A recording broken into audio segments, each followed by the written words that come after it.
Hi, everybody. This is a Build a Better Budget event with the Financial Fitness Program. The Financial Fitness Program is a free program offered at DePaul for students who want to learn more about finance, who want advising on finance. We're here to help you with your financial wellness. Financial wellness is essentially that not that you have a lot of money and you're able to spend, but you know what money you have, you know how to take care of your own personal finances, you know what's going on, and so you're not feeling stressed about money. That's the goal of the Financial Fitness Program. So, like I said, today we are going to be talking about budgeting. There we go. So this first slide, we're not going to talk about it out loud. I'm going to ask two people actually out loud about this, but I want you guys to stop and take just a minute to think about these questions to get into the right mindset, right? So how much money do you, how do you typically spend your money? Like, where does it go? Do you, does most of your money go to rent and utilities and living expenses? Do you find that you go out to eat a lot? Do you find you like to spend money on clothes? No shame, no matter where your money goes. That's awesome. That's your choice. We'll talk more about that later. Try and think about where most of your money goes. And then the second question here is, what do you spend the most on or the least on, right? Same thing, like, does most of your money go towards rent and then you kind of go out to eat sometimes, or do you go out to eat a lot, or what does that look like for you? Are you comfortable with where the money's going, right? Do you feel like it's doing the right thing and your money's doing the right thing and going to the right places and you're really happy with how you're currently spending your money? And the last question is, do you have a budget? Do you have any kind of budget already? And a budget can look like anything from, I take out my money for my rent and utilities at the beginning of the month and then I spend whatever I want for the rest of the month. Or it can be as strict as I spend $100 on groceries, I spend $50 on entertainment, and really be on top of it, super strict about where your money's going. So would anybody feel comfortable sharing, their answers to these questions here? Jillian. Oh, never mind. Go ahead. So typically I spend my money mostly on tuition and books, and the least money I guess I spend on is rent, because I live with my parents. So that's where most of my money is, and I mean I'm okay with where my money is going because it's an investment in my education, so I'm okay with that. And I don't have a budget as of right now, but I try not to spend too much for outside food, especially because of the COVID. So I try and cook all my meals at home. So I'm okay with that. That's awesome. Yeah, and a lot of students are that way right now. Living at home, a great way to be, a great place to be. Jillian, I saw you gave a thumbs up as well. So I would say most of what I spend on would probably be like food, even though not just like going out to restaurants, but for like to cook dinners and lunches and stuff. Yeah, I would say similarly that most of my money that doesn't go to rent or doesn't go to, utilities and things that I have to pay every single month goes to food. I like spending money on food. I like having food around the house. And that's okay, right? No matter where your money is going, as long as you're happy with where it's going, you're heading in the right direction. You're doing the right things. So keep these questions in mind as we go on to the next part of this. So first, we need to kind of frame our mind around what is a budget. And a budget is very simply where your money is going, how you plan where your money is going. And it's set up in society with a lot of really negative context, right? Like you hear like, oh, that's not in my budget, or, oh, that's, that as in such a negative way, when in reality, a budget is not a negative thing. It is something everybody should have, and everybody does at least a little bit, maybe even without realizing it. It's just a really healthy way to know where your money is going. And that's exactly what it is, right? Just having a plan for where your money goes and how your money is spent. That's all a budget is. So budgeting methods. I did create a video on this already. It is on all of the DePaul Central social media. It's called Fast Financials Types of Budget. Feel free to go watch that to get some really in-depth details about types of budgets. But I'm just going to go over this pretty quickly here. So the first type of budget is percentage allocation. So this is, for example, you would spend 70% of your money on things that you need, 20% of your money on things that you want, and 10% of your money on savings or long-term planning, right? And for some people, it may be different. You may spend 80% of money on things you need and 10% on wants and 10% on savings, or 15% on wants and 5% on savings. Whatever works for you, right? There's not an ideal way to do this. It's what is working for you at your time. The second type is a categorical budget. So this is literally what we start most people out on. It's just line for line. What do you spend on rent? What do you spend on utilities? What do you spend on food? What do you spend on personal hair care? What do you spend on anything, right? And you have it all pre-planned and set up line by line where your money is going. The next type is an envelope budget. So this is literally you take cash and you put it in envelopes that are marked specifically with what that money is to be used for. And when you're out of money in the envelope, you're done spending money on that. This is a great budget for people who have access to cash, but also who really want to physically be able to see and tell where their money is going, right? And be able to watch that and see what's happening with that. It's a great way to keep track of your money. The fourth way is pay yourself first. Now, this is best for people who have regular monthly income that they really know that no matter what happens, they'll have enough money to pay for their, rent, utilities, things that they really need. But it's also a great way to work towards a savings goal or a goal. And essentially what you would do is when you get paid, before you do anything else at all, you take some of that money, that 10%, that whatever you have set aside in your categorical budget, and you put it in your savings account. You don't pay anything else first, you pay yourself, right? And this is a great way to work towards savings goals, a great way to just, make sure you're taking care of long-term goals before you take care of anything else. It's a great way to do this. For more information on that, go ahead to our social media at DePaul Central to watch. Next would be values and spending. Your personal values should be reflected in your spending. You should not be spending, your friends are all going out to dinner, they're all buying $50 meals. You don't have to do that. If you're out and you're like, I only feel comfortable spending $20 today, I only feel comfortable spending whatever, do that. If you're that friend who everybody's going out and you want to spend $50 on food because you have the money and you can do that, do that. Don't be pressured by what other people are doing and how other people are spending their money. Because at the end of the day, it is your money and you have to be happy with where it's going and how it's being spent. So spend on what's most important to you and don't compare with your friends. The Financial Fitness Program actually has a YouTube channel where we post our podcasts. They're the Make It Make Sense podcast, and episode 8 talks about this in great detail and a lot more.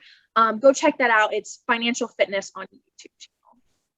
There's going to be a lot of shameless plugs today, just say. So next would be emotional spending.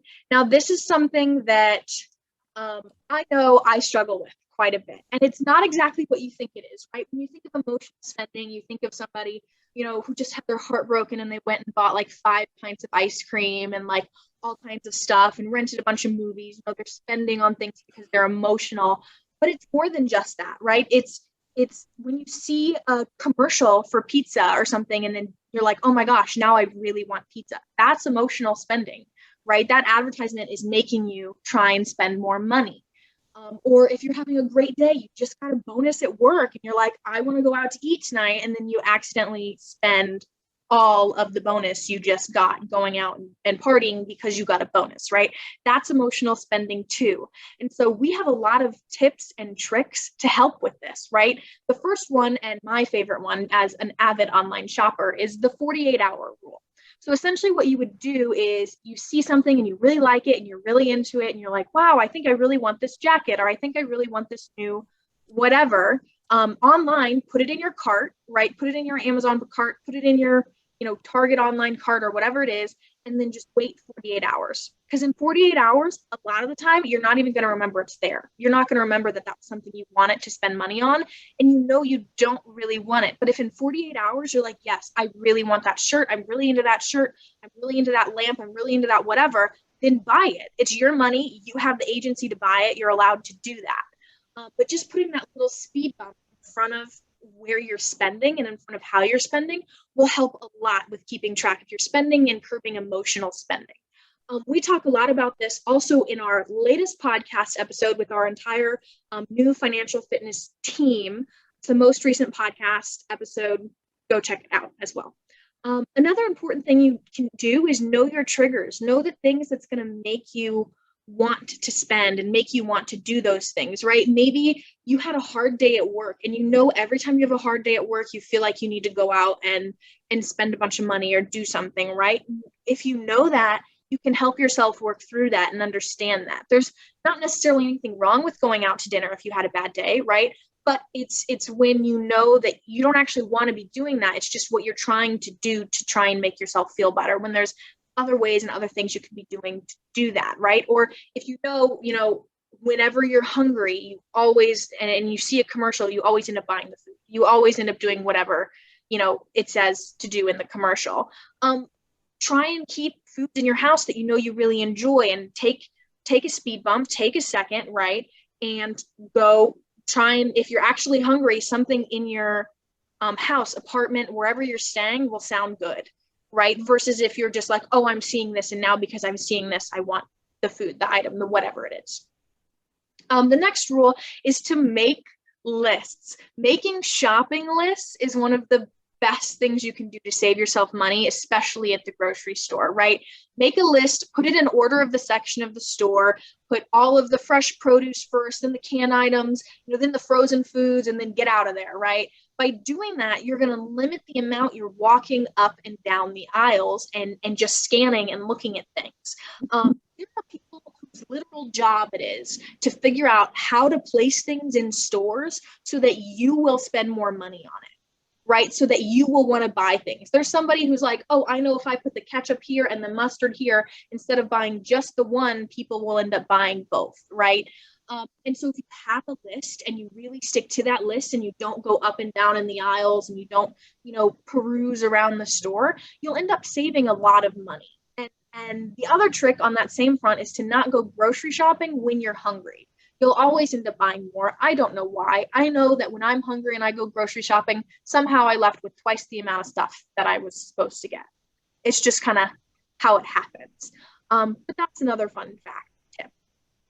The next tip would be to unsubscribe, which people are kind of confused about at first, but this one is actually really great. So it's unsubscribing from email subscriptions that are sending you coupons, or unsubscribing from, different things that show you and pop up that are going to make you want to spend money. And the issue with these is that they're going to make you want to go somewhere and spend money that you weren't planning on spending in the first place, right? If you were never planning on going and ordering a pizza, but you get an email saying you have 50% off a large pizza, you're going to want to go buy a pizza, even if it's half off, that's still half of that amount of money you never wanted to spend in the first place, right? You were never planning on spending in the first place.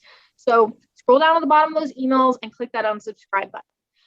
The last trick is to use cash. You can only carry so much cash on you when you go out, and this is especially in non-COVID times, but you can only carry so much cash. So once you're out of cash, you're out of money to spend, right? It's a really great way to limit yourself and to make sure you're not just swiping the card and swiping and forgetting about where money is going.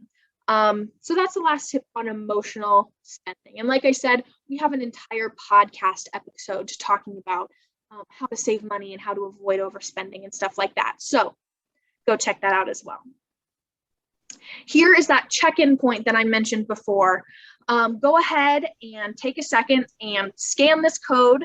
And again, there'll be another opportunity if you don't get it right this second, but scan this code and look and log into your D-Hub, check in. This is how you're going to get that free stuff that we've been talking about all week.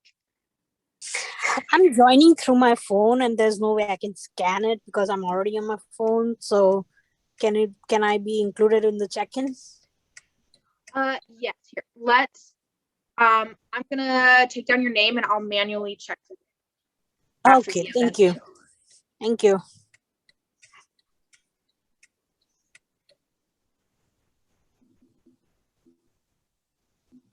Okay, I'm gonna go ahead and go to the next slide. There's gonna be another point where you guys can do this at the end. Make them smart. So now we're gonna take some time and talk about goals. Money goals and long-term goals are things that there are a lot of why people like setting up budgets, because it really makes it easy to save. It makes it easy to meet those goals. And all of your goals, you know, whether in life or in money or whatever, should be SMART goals, which I know we've all talked about before and we've all heard about. They're goals that specific, measurable, time-sensitive, attainable, realistic, right? We know this, we all learned about it on our Discover class, but specifically with money goals, there's something really important to keep in mind, right? No matter how long your term, whether it's a short-term goal, a long-term goal, a medium amount of time goal, a lot of money goal, or a little money, whatever it is, it doesn't matter how much you put away every single month. You will always be able to meet that goal, whether you put away $5 a month or $500 a month. You can always meet those goals. What changes is the amount of time it'll take to reach those goals, right? So on this first one, a short-term goal is a security deposit for whatever, right? It's $700. They want it in 7 months, and so that's about $25 a week. But if you're not looking at moving into an apartment for a year, that number goes way down on how much time, you know, on how much you need to save every single month, right? For the study abroad, they've got 18 months. Again, it's at that $100 a month, which again, for some people, not realistic. $100 for some people is just way too much money to set aside a month. And that's okay. For some people, $100 a month is not a concern. That's something that they could do pretty simply and pretty easily. And again, that's totally fine. It's so personal and it depends so much on your own goals. But what really matters with these goals, right, is that amount of time it's going to take you to get there versus how much money you're putting away. Student loans are a really long-term goal, right? But it is attainable. You can start putting away $5 a month now, and you can have a bunch of money, you know, depending on what year you are in school, you'll have a couple $100 to spend immediately to help pay off your student loans. Okay, we're going to take just a little bit of time here and we're going to talk about building a budget, right? We're not going to go through and build individual budgets today. If you really want to build a budget with us and you really want help going through and building your budget, set up an appointment with us. You can go to our website, look up financial fitness on Google. We're the first link to pop up. Or you can email us financialfitness@depaul.edu and we can help you do that. But what we want to go through with you today is the process and what we would usually do to help work towards a realistic budget that people can stick to. And so I'm going to go through and explain it, and then Lexi's going to send the link to our Excel sheet that we would usually use after I'm done and through explaining everything I want to talk about with you guys. So starting with the basics, when we send you this Excel sheet, it's going to look like a categorical budget that's going to have different lines and spaces for each of them, right? And so you're going to go through as best you can, and you're going to put, okay, my rent is this much. I spend this much on food every single month. I spend this much on transportation every single month. I spend this much on whatever else every single month. And you're going to try your hardest to make it as accurate as you can. And as it said on the slide, if it doesn't apply with you, don't fill it out. The next step would be to examine your habits, right? So track your expenses for 3 months. And this can be as strict as save all your receipts, check your bank statements, download an app, do something to really be super specific about tracking your habits if that's something you are really into. Or it can be, if that stretches you out, if you know you're not going to do that or stick to it, it can be as simple as being cognizant and understanding that you're spending money. And every time you swipe your card, every time you go to the grocery store, every time you do anything, you know, keeping track of that in your mind and trying to just build a better understanding of where your money is going and knowing what's happening with your money. That is going to be the best way that you're going to build a realistic budget that you're going to stick to, is knowing where your money is going right now. That's going to help you just the absolute most with doing this. So this can be anywhere from 2 to 3 months of doing this and trying to keep track of it, and categorically, ideally, but you can also keep track of it through percentages. Like I know, like whatever percent of how much I'm making is going towards, things I need, right? Or things I want, or right now I'm trying to put this percent towards savings or whatever. That's important to keep in mind. And then the last step is to review and adjust. So after each month, take that Excel sheet that we're going to send out to you, look at it and figure out what worked, what was correct, what were you right about, and where did you struggle, what wasn't working so well, what you needed more money, or you put way too much money, or go through and really examine that, because after that first 3 months, you can make those adjustments and really know where your money is going and how you're actually spending your money. And this is a great point to decide, hey, categorical budget, not working for me. I need to try and do a percentage allocation budget. Maybe I need to try the envelope method. I'm still struggling with, overspending, or I'm still struggling with sticking to it. So I'll try an envelope method, or I'll try, whatever method that you need to try. But at that point, you at least know where your money is going to be able to start to find a type of budget that's really going to stick and work for you. And that's the most important part of all of this, right? It's something that's going to work for you. It's going to make you feel good about your finances and where your money is going. That is the most important thing. So I know it's been quick, but now we're at the end. It's 3:26, right? You got a lot of information thrown at you. Are there any questions that you guys want to ask out loud that you would like me to explain, or that you think would be helpful in some way?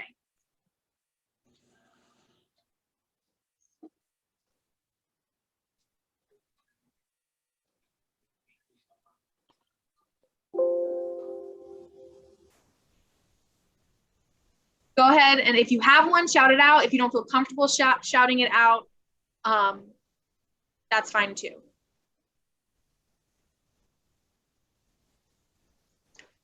I just opened the chat and I saw one. We are not affiliated with any apps or anything at all. We like a lot of different ones. I know that myself and Lexi personally use Mint, but any kind of app really works. You can look them up. A lot of NerdWallet has a lot of reviews on different types of apps, which I definitely recommend you guys go through and look at before making any kind of decisions. I've also been posting a lot of articles this week about different types of budgets and about different places where your money can go. Okay. I'm going to go ahead and go to the next slide. If anybody has any more questions, feel free to ask them. This is the check-in link. Remember to check in if you want to get the free stuff and you have not checked in already. I'm going to leave this up here for people to check in. You're going to get an email with all of the information to get your DePaul merchandise that we're going to be sending out to you guys. And if anybody has any questions or anything else that they really want to chat about, feel free to hang on and ask those questions. Again, don't forget to do this. If you want more specific information, if you want to set up an appointment with us, go ahead and do that by emailing us at financialfitness@depaul.edu or going to our website and setting up an appointment there. Thanks, guys. Thank you so much. This was really helpful. I appreciate you.